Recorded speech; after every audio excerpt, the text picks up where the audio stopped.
A battery stores electricity. Everybody knows that. A battery, you plug something in, it charges up, and it stores the electricity for later. You carry it around in your pocket, and when you need the electricity, it gives it back. Simple. I mean, what else would a battery do? The whole word battery makes you think of a little container like a jar. Benjamin Franklin even called it that. He had a bunch of Leyden jars lined up, charged them all at once, and said that's a battery, like a battery of cannons. A row of things all doing the same job. So we've had this picture for over 200 years. The battery is a container for electricity. And I want you to sit with that for a second, because it makes perfect sense. You charge a battery. You discharge a battery. Charge goes in, charge comes out. What more is there to say? That picture is completely wrong, and I can prove it. See, I love this particular mistake because it's not a lazy mistake. It's a very intelligent mistake. It's the kind of mistake that reasonable people make when they take the language at face value and never bother to open the box and look inside. And what's inside a battery is so much stranger, so much more interesting, so much more beautiful than a jar of stored up electricity. What's actually happening in there is a kind of controlled chemical war. Atoms ripping electrons off other atoms, metals dissolving, new substances forming, a restless, violent molecular drama that just happens to push electrons through your flashlight bulb on the way by. But I'm getting ahead of myself. Let me take you through this properly. Let me first show you why the container idea feels so right. Then I'll show you exactly where it falls apart. And then we'll build up the real picture from scratch, atom by atom, until you see what a battery actually is. And I think when we're done, you'll never look at one the same way. All right. So why does the container picture feel right? Because everything we do with batteries sounds like filling and emptying a bucket. You charge your phone, you drain the battery. It's at 50%. It's full. It's dead. Every single word we use reinforces this idea that there's a fixed quantity of electricity sloshing around in there and we just top it off when it gets low. And it goes deeper than just language. Think about how you experience a battery in real life. You pull one out of a charger, it's warm, something happened in there. You stick it in a toy, the toy runs, you use it all day, and eventually the toy slows down and stops. Everything about this experience screams container. Something was full, now it's empty. The container story works perfectly at the level of daily experience. Even the way we measure batteries reinforces the myth. Milliamp hours. That's the rating you see printed on the side. Amps are a measure of electrical current. Hours are a measure of time. Multiply them and you get a quantity of charge. So the battery holds a certain quantity of charge, right? Like a water tank holds a certain number of gallons. And if you're a person who knows a little bit of physics, you might dress it up more formally. You might say, well, a battery stores electrical energy. And that sounds very scientific. Energy is a real thing. Electrical energy is a real thing. So the battery stores electrical energy. Done. Let me tell you something. That I have a great respect for wrong ideas that feel right, because they tell you something about how the human mind works. The container metaphor isn't just a casual mistake. It's a deeply appealing story that maps perfectly onto our everyday experience. And that makes it very hard to dislodge. You almost have to sneak up on it. So let's be more careful. What does that actually mean? Stores electrical energy. Electrical energy is the energy associated with electric charges in motion or in position. Charges flowing through a wire. That's electrical energy. A static charge sitting on a surface. That has electrical potential energy because of where it is relative to other charges. So is there some enormous pile of charge just sitting inside the battery straining to get out? No. And this is the first crack in the picture. A fully charged battery has almost exactly the same total electric charge inside it as a dead battery. Count up all the positive charges and all the negative charges inside a fresh AA cell. Now count them up in a dead one. The numbers are essentially the same. There's no extra electricity in the charged one. There's no missing electricity in the dead one. That should bother you. If a battery stored electricity the way a bucket stores water, then a full battery would have more charge in it than an empty battery. It doesn't. The charge doesn't change. I'll say that again because it's important. Go to the store. Buy 2 identical batteries. Leave one in the package. Put the other in a flashlight and run it till the light goes out. Now weigh them both. You'll notice the dead battery weighs almost exactly the same as the fresh one. Actually, if you had a sensitive enough scale, you might detect a tiny, tiny difference. But that's due to mass lost through leaking gases, not missing electrons. The electrons are all still in there. Every single one. They didn't leave and not come back. Electrons flow through the circuit and return to the battery. They go out the negative terminal through your device and come back in through the positive terminal. It's a complete loop. Electrons are not consumed. They are not fuel. They are the conveyor belt, not the cargo. So what changes? This is the question. This is the door. And once you walk through it, you end up somewhere completely different from where you expected. Let me tell you what's actually in a battery. I'll use an ordinary alkaline battery, the kind you buy at the store, the kind you put in a flashlight or a remote control. You crack one open and you don't find a little tank of electricity. You find chemistry, wet, messy, reactive chemistry. And by the way, please don't actually crack one open. They're not dangerous like some batteries, but the potassium hydroxide inside is caustic. It'll irritate your skin. I'm describing this so you can picture it, not so you do it. On one side, you've got a metal called zinc, ground up into a paste, actually, mixed with a thick alkaline gel, which is basically a very concentrated solution of potassium hydroxide. They call it alkaline because the electrolyte is alkaline, meaning its pH is high, meaning it's basic rather than acidic. That's the negative end, the anode as they call it. Anode is a Greek-derived word that roughly means the way up, which is the direction that positive current was thought to flow. The terminology is a bit confusing, frankly, because the electrons flow out of the anode, which seems like it should be the negative terminal, and it is. But the naming convention refers to conventional current, which flows in the opposite direction. Don't worry too much about the names. Focus on the physics.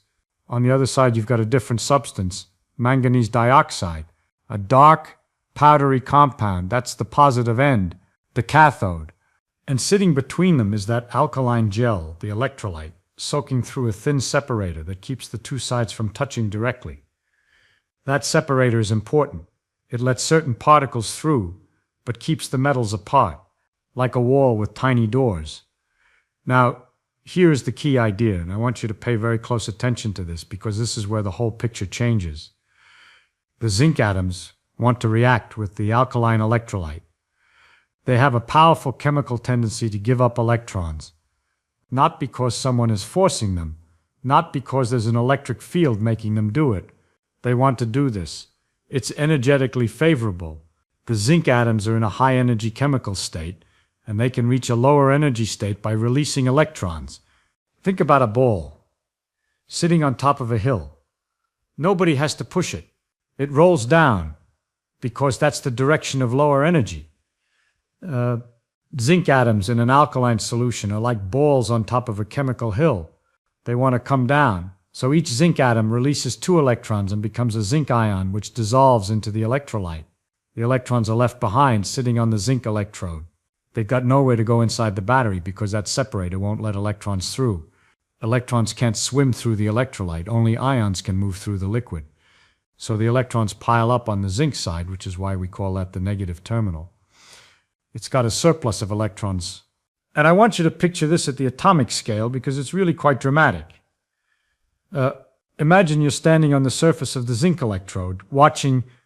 It's a metallic landscape, a lattice of zinc atoms all neatly arranged.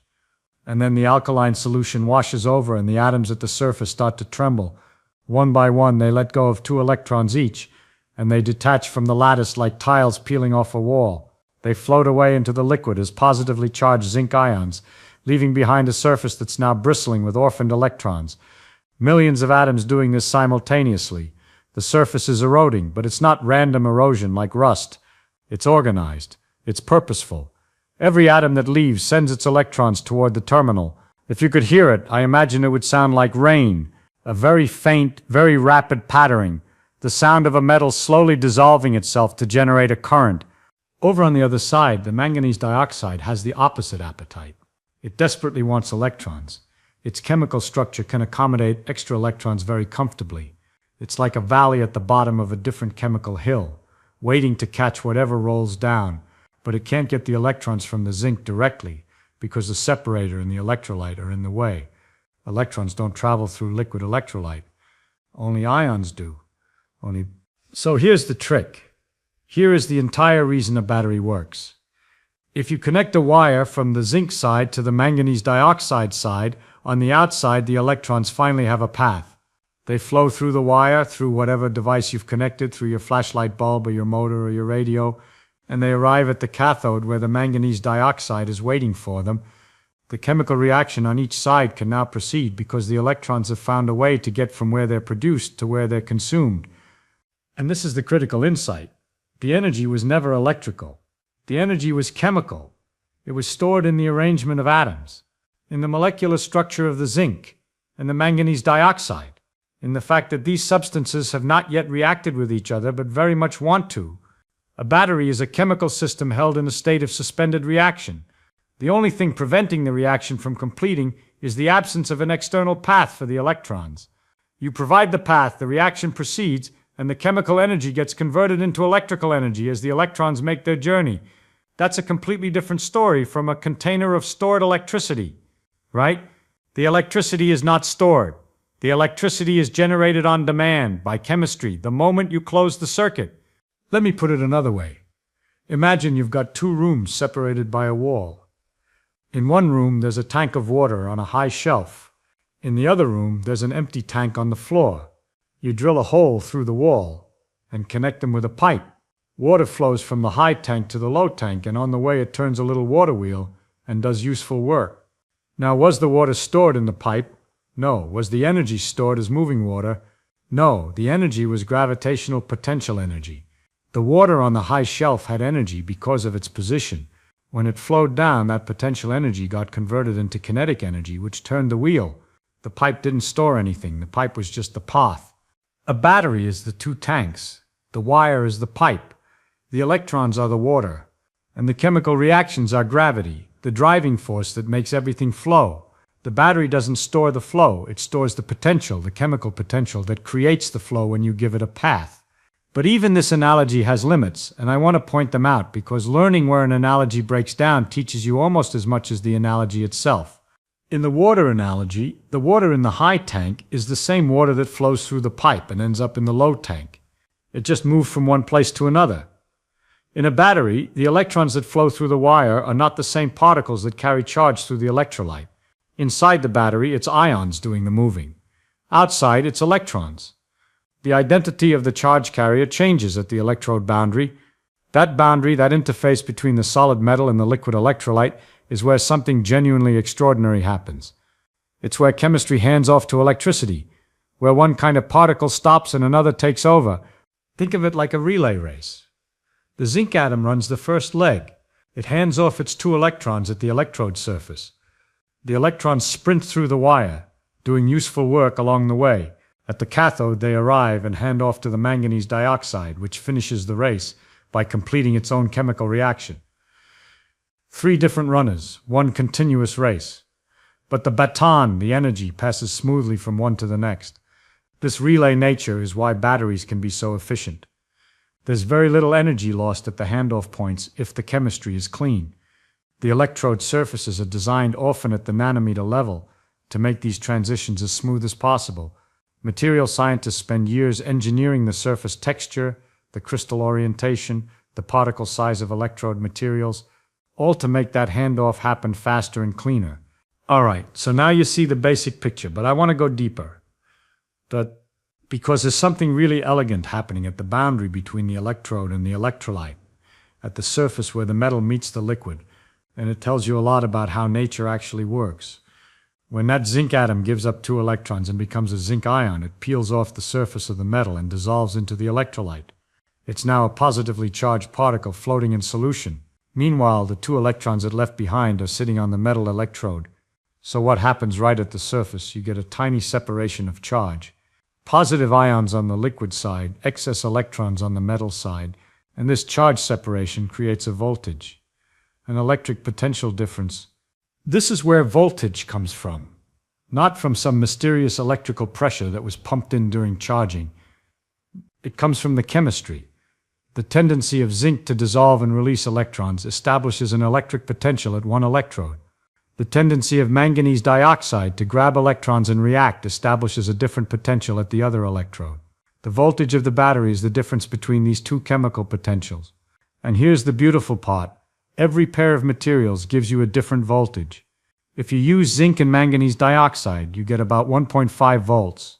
If you use lithium and cobalt oxide, you get about 3.7 volts. If you use lead and lead dioxide and sulfuric acid, you get about 2.1 volts. The voltage is not a property of the battery's size or shape. It's a property of the chemistry, of which atoms you picked and how badly they want to exchange electrons. That's why a tiny little watch battery and a fat flashlight cell can both be 1.5 volts. Voltage doesn't depend on how much stuff you have. It depends on what stuff you have. A drop of zinc next to a drop of manganese dioxide creates the same voltage as a kilogram of each. What changes with size is capacity, how long the battery can keep the reaction going before the reactants are used up. But the voltage, the pressure that pushes the electrons, is set by the atomic physics. You can actually predict the voltage. Chemists have a table called the electrochemical series that ranks metals and other substances by how strongly they want to release or grab electrons. It's like a league table for chemical greediness. At one end you've got lithium, which is incredibly eager to dump its electrons. At the other end you've got fluorine, which will grab an electron from almost anything. The farther apart two substances are on this table, the higher the voltage when you pair them. This is why lithium batteries have a higher voltage than alkaline batteries. Lithium sits much further up the table than zinc does. It has more chemical potential to give. So when you pair lithium with something like cobalt oxide, which is quite eager to receive, you get a bigger voltage gap, 3.7 volts instead of 1.5, not because lithium batteries are better engineered, but because the atoms themselves have more energetic distance between them. And this is testable in the simplest way. Stick a zinc plate and a copper plate into a lemon. Connect a wire between them and you'll measure about 9/10 of a volt. The citric acid in the lemon acts as the electrolyte. The zinc wants to dissolve. The copper doesn't. Electrons flow from zinc to copper through the wire. You've made a battery. A terrible one, but a battery. And the voltage you get, that 9/10 of a volt, is not determined by the size of the lemon or the size of the plates. It's determined by zinc and copper being a certain distance apart on the electrochemical series. You could use a watermelon or a grape. Same voltage. Different capacity, different internal resistance, but same voltage. I think this is remarkable. The voltage of a battery is determined at the atomic level. By quantum mechanics, really. By the energy levels of electrons in different materials, by how tightly different atoms hold their electrons, by the thermodynamics of the reaction. When you see 1.5 volts stamped on a battery, what you're really reading is a summary of billions of quantum mechanical calculations happening simultaneously at the electrode surfaces. Nature did the math. You just get the number. And there's a consequence of this that most people miss entirely, because the voltage is fixed by chemistry, and the current depends on how fast the reaction can proceed. There's a natural limit to how quickly you can extract energy from a battery. Try to pull too much current, ask the chemistry to run too fast, and interesting things happen. First, the voltage sags. Why? Because inside the battery there's resistance. The electrolyte, the separator, the electrode surfaces, all of these impede the flow of ions. When you demand high current, you force more ions through these bottlenecks, and some of the battery's voltage gets wasted as heat inside the cell itself. You feel this. Grab a flashlight that's been running for an hour. The battery is warm. That warmth is wasted chemical energy. Energy that was supposed to make light, but instead heated the electrolyte. Second, the chemical reaction can't always keep up. At the electrode surface, there's a finite number of reaction sites. Zinc atoms can only dissolve so fast. Manganese dioxide can only absorb electrons at a certain rate. If you pull current faster than the chemistry can supply it, the voltage drops sharply and the battery behaves as if it's dead, even though plenty of reactants remain. Let it rest, and the voltage recovers. The reactants near the electrode surface got used up faster than fresh ones could diffuse in from deeper in the paste. Give them time, they resupply, the battery recovers. This is why a nearly dead flashlight sometimes comes back to life if you turn it off for a while, and then try again. You haven't recharged anything. You've just given the molecules inside time to redistribute. Fresh zinc atoms migrated to the electrode surface. Fresh electrolytes soaked back into depleted regions. The chemistry reset locally, even though globally the battery is still mostly spent. I find that fascinating. The battery isn't just a chemical reaction. It's a chemical reaction coupled to a diffusion process. And diffusion is slow, molecules wandering randomly through a thick paste, bumping into each other, gradually evening out concentration differences. The reaction itself might be fast, but getting the raw materials to the reaction site, that's the bottleneck. A battery is a factory where the supply chain matters as much as the assembly line. So now let me ask you, when a battery dies, what has actually happened? If the old picture were right, if a battery stored electricity, then a dead battery would be a battery that ran out of electricity.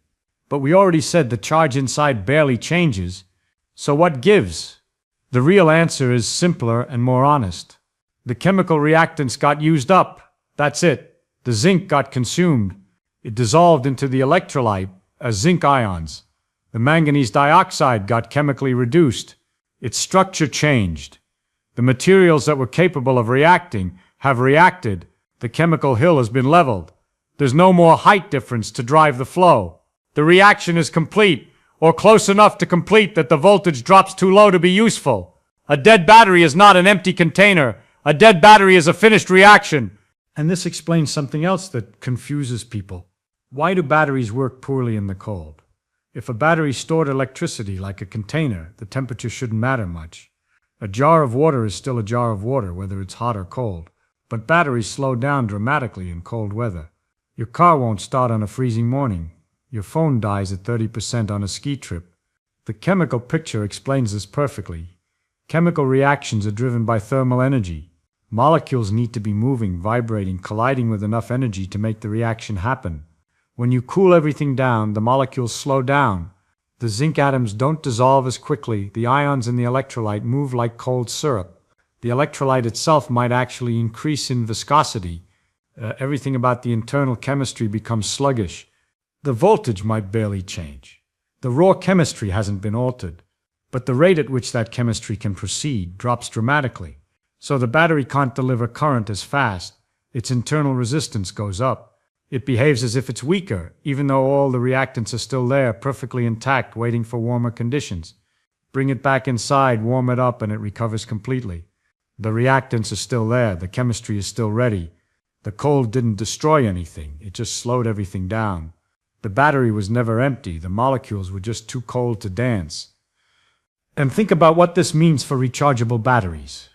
Because this is where the story gets really clever. A rechargeable battery uses chemistry that can be reversed.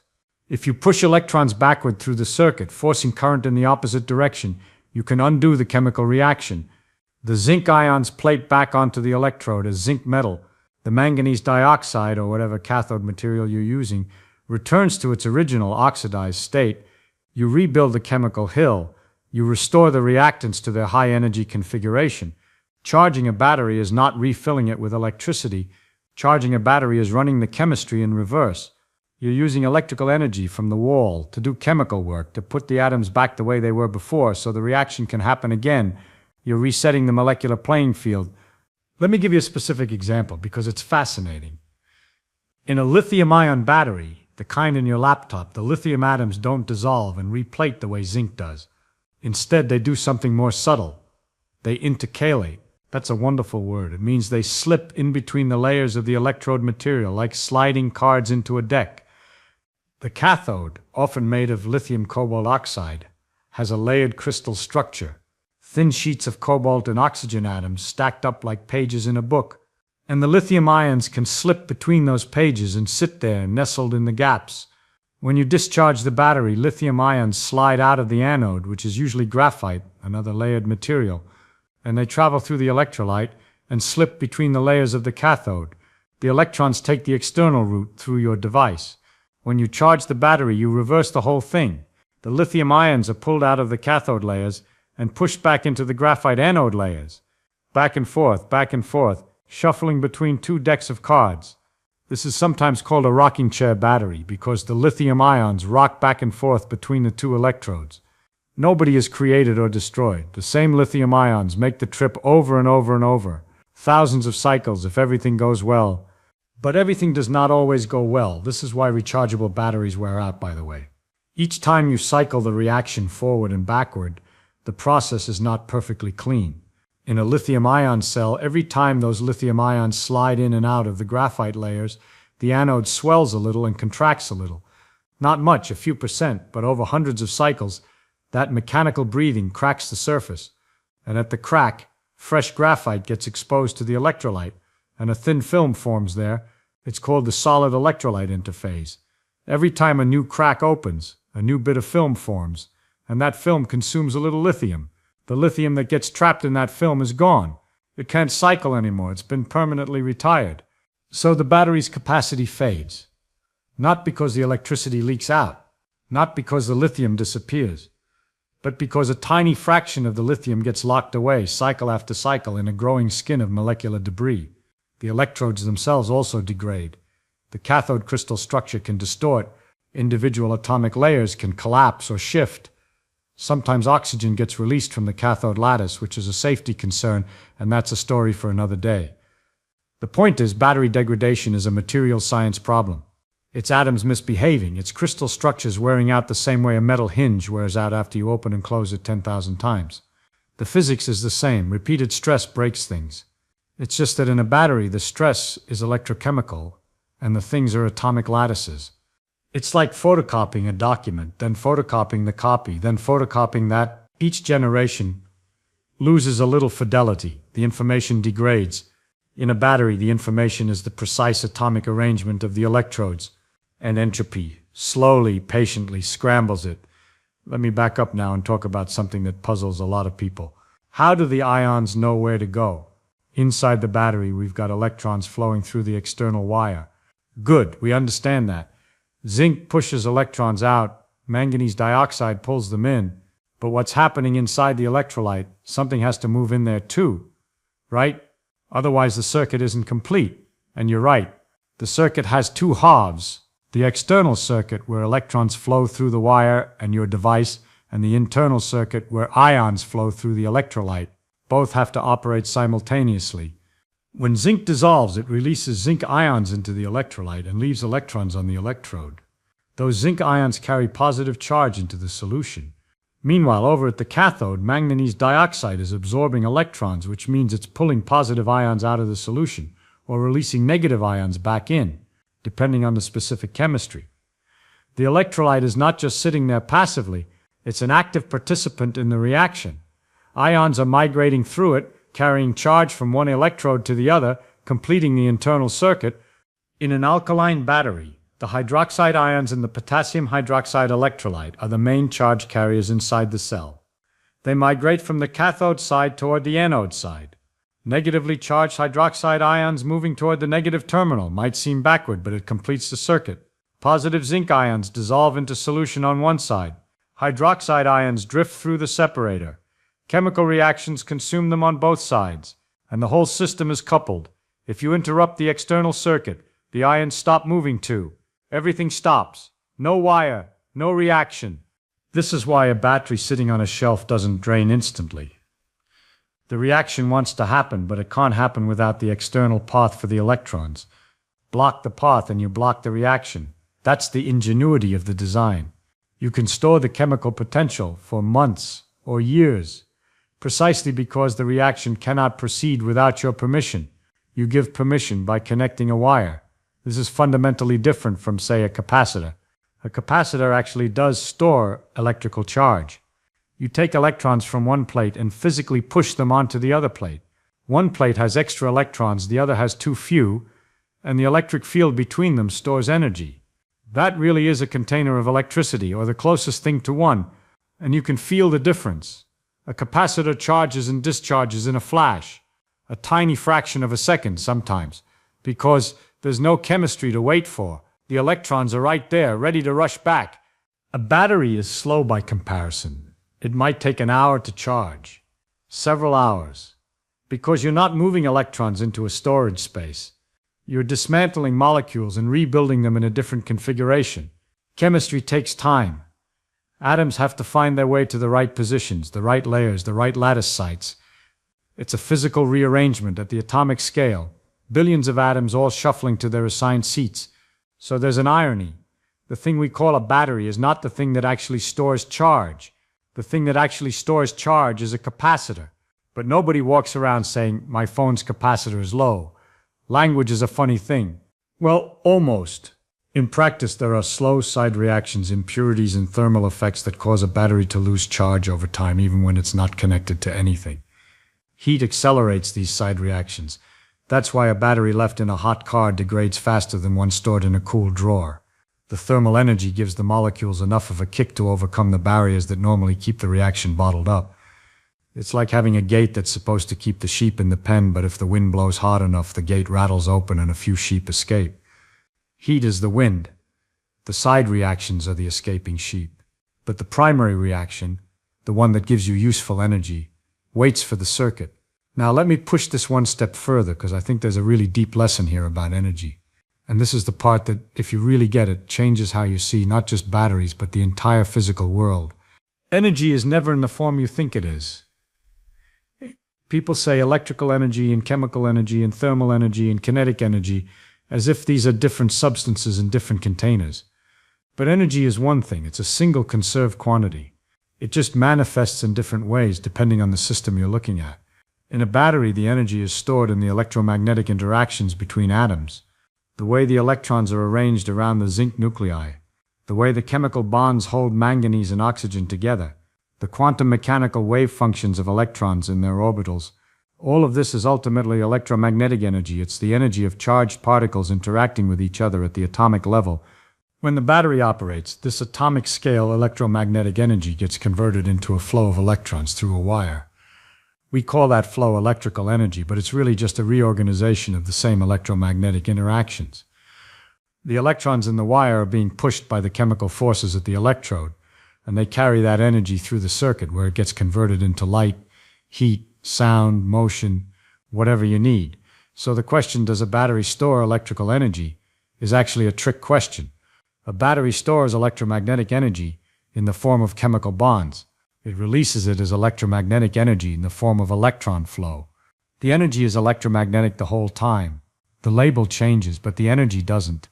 This is true everywhere, by the way. A stretched rubber band stores mechanical energy. But what's really happening, the polymer molecules are in a low entropy configuration. Their bonds are strained, and the electromagnetic forces between atoms want to pull them back. Gravitational potential energy is different. That's genuinely gravitational. But almost everything else you encounter in everyday life, the energy in food, in fuel, in batteries, in springs, in compressed gas, is electromagnetic energy wearing different costumes. Think about gasoline. People say gasoline stores chemical energy. And it does. But what is that chemical energy? It's the energy of carbon-hydrogen bonds, specific electromagnetic arrangements of electrons around carbon and hydrogen nuclei.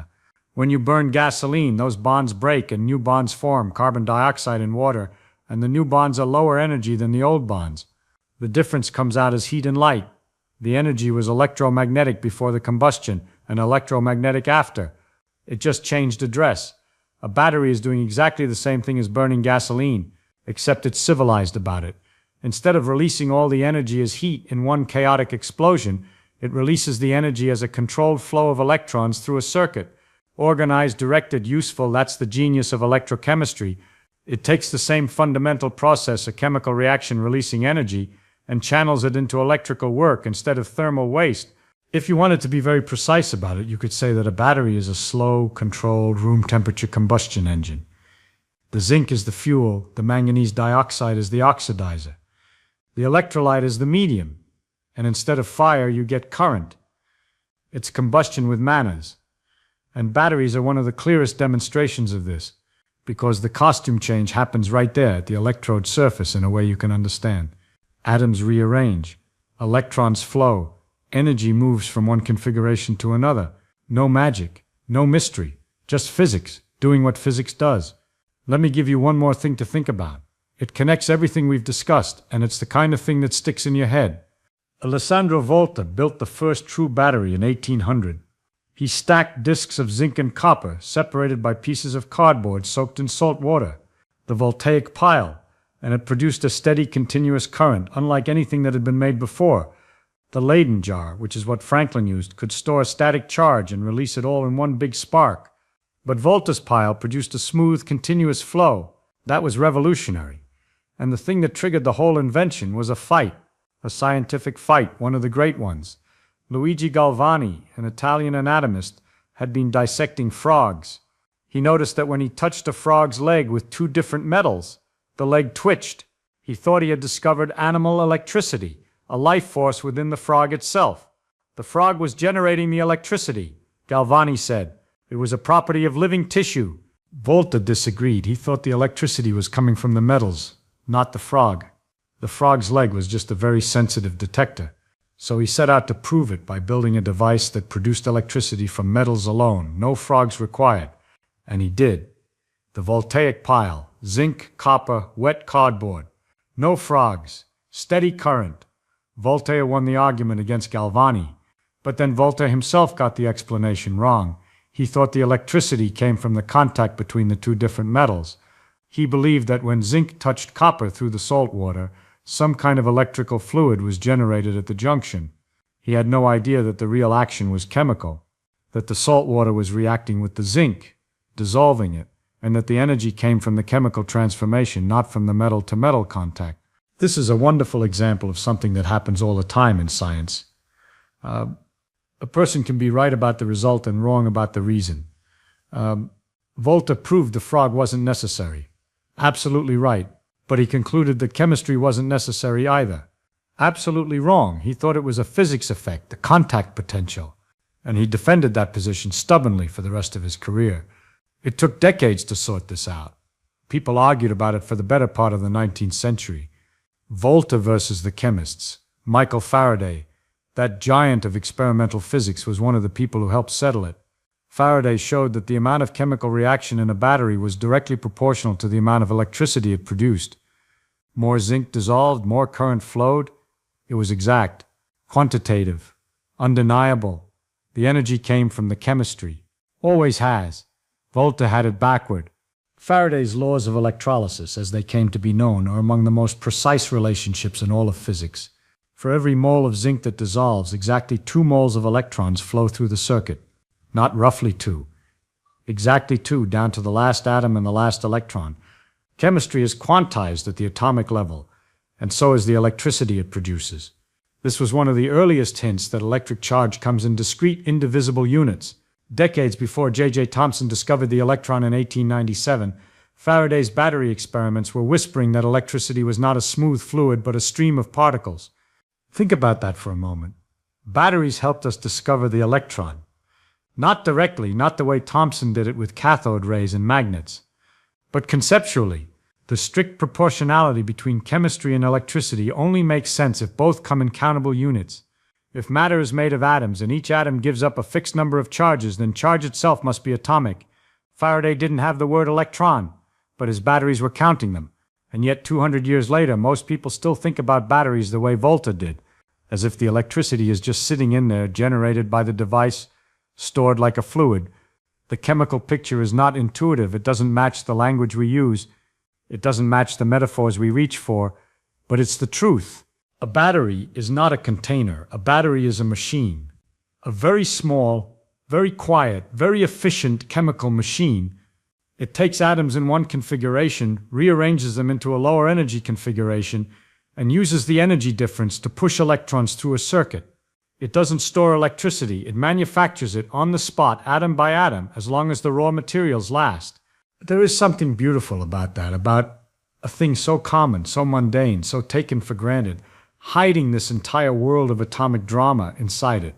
Every time you turn on a flashlight, trillions of zinc atoms are sacrificing themselves, dissolving into oblivion, sending their electrons on a one-way trip through the filament, just to make a little light for you. And on the other side, manganese dioxide is quietly absorbing those electrons, transforming its crystal structure, becoming something different than it was a moment ago. The flashlight beam is the visible evidence of a molecular transformation happening right in the palm of your hand. And when the light goes dim and you say the battery is dead, what you really mean is the zinc is gone, the reaction is over, the atoms did their job, and they cannot do it again. Unless, of course, you build it with the right chemistry.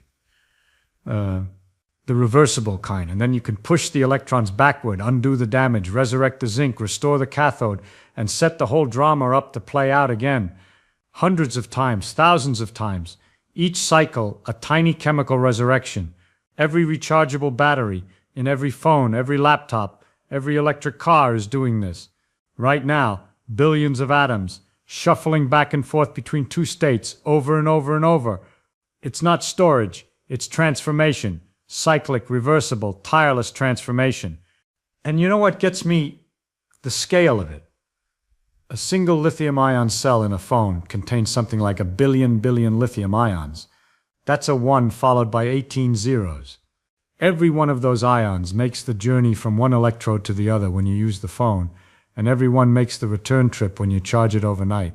A billion tiny travelers commuting back and forth through a chemical landscape the width of a human hair, and the whole thing weighs less than an apple. Or think about an electric car. The battery pack in a modern electric car holds the chemical energy equivalent of a few gallons of gasoline. Not much by comparison, but it converts that energy to motion with an efficiency of over 90%. An internal combustion engine wastes more than half its fuel as heat. The battery electric drivetrain barely breaks a sweat, and the reason is what we've been talking about. In a battery, the energy conversion happens at the atomic level through controlled electron transfer, not through fire. There's no combustion, no explosion, no thermal cycle trying to extract work from expanding gases. Just zinc giving electrons to manganese dioxide, or lithium sliding between graphite and cobalt oxide. Quiet, direct, efficient. The cost of this efficiency is energy density. For gasoline packs an extraordinary amount of chemical energy into a very small volume, because carbon-hydrogen bonds are very energy-rich, and the oxygen comes free from the air. A battery has to carry all its reactants internally, including the oxidizer. It's a self-contained system, and that's why batteries are heavy relative to the energy they hold. Not because battery technology is poor, because thermodynamics is honest. Carrying your own oxidizer costs weight, and that I think is worth knowing, because the next time someone asks you what a battery does, you don't have to say it stores electricity. You can say something much more interesting. You can say it runs a chemical reaction that pushes electrons around. The energy was in the atoms the whole time. That's the real answer. And it's a better answer, because it's true. I want to leave you with this. Think about what else in your life you describe with the wrong metaphor. How many things do you think of as containers when they're really machines? How many things do you think of as static when they're really processes? The battery is a perfect case study. The language fooled us. The metaphor fooled us. But nature was doing something much more interesting than filling a jar. It always is. People are very fond of simple stories. The battery stores electricity is a simple story. The battery contains chemical reactants in a high-energy configuration that, when allowed to react via an external electron pathway, convert chemical potential energy into a directed current of electrons. Is not a simple story. But it's the real one, and I think the real story is always more interesting once you slow down enough to hear it. The whole history of physics is stories like this. The stories like this. The sun doesn't give off light the way a lamp does. It fuses hydrogen into helium. The sky isn't blue because air is blue. It's blue because short wavelengths of light scatter more than long ones. A magnet doesn't pull iron the way your hand pulls a rope. It aligns atomic dipoles through quantum mechanical exchange interactions. Every time you look at something familiar and ask, wait, but how does it really work, you find something deeper, stranger, and more beautiful than the surface story suggested. The battery is just one example, but it's one you carry in your pocket every day. And now you know what it actually is. Tell me, what other everyday object do you think is hiding a secret like this? Something everyone uses but nobody really understands the machinery of. I'd love to hear what you come up with.